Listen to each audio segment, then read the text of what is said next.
But first, plots surrounding President-elect Trump ramping up. Take a look at your screen right now. These robotic security guards are patrolling the grounds at Mar-a-Lago. This after police arrested a Chinese national accused of trying to break into Trump's estate multiple times. Also coming amidst another assassination attempt, a man charged now, accused of working with Iranian officials to kill Trump before this week's election. The suspect telling investigators a contact inside of Iran gave him a 7-day deadline to assemble a plan to take out Trump, telling him, quote, money's not an issue. News Nation's Elina Shirazi tracking those details for us. Elina, what can you tell us?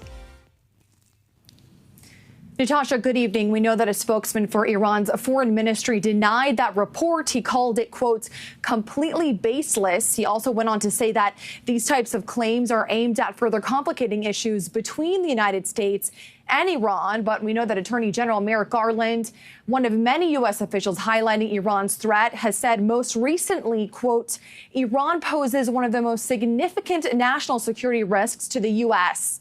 He wasn't alone, we know, in his warning either. Former Trump National Security Advisor John Bolton adding that Iranian threats are growing against Americans. Here's a part of that.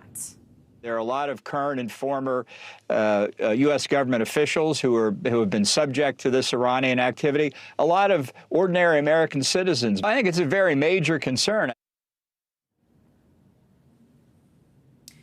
So let's recap the DOJ charges and what we know about the planned Iranian assassination attempt. We know that the scheme was revealed just days after Trump's presidential victory over VP Harris and linked to revenge for the 2020 U.S. drone strike that killed Iranian General Soleimani. We know Farhad Shakari, he's an Afghan national and Iranian government asset.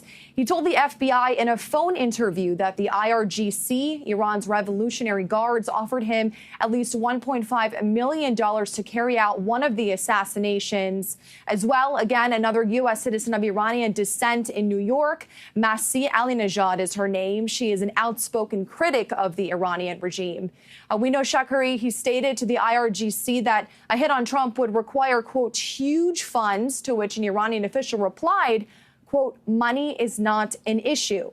After he struggled to carry out the assassination attempt, we know Iranian officials delayed the operation, calculating that Trump would lose the election and, in their opinion, make a future attack easier in that case.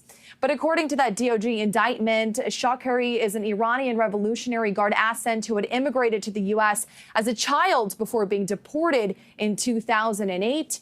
He was deported from the United States after a robbery conviction, we learned, but is now believed to be in Iran. Again, he has not been captured. He is on the run. And that wasn't the only security concern we know for the president-elect. A Chinese national was arrested after trying to break into Trump's Mar-a-Lago residence yesterday.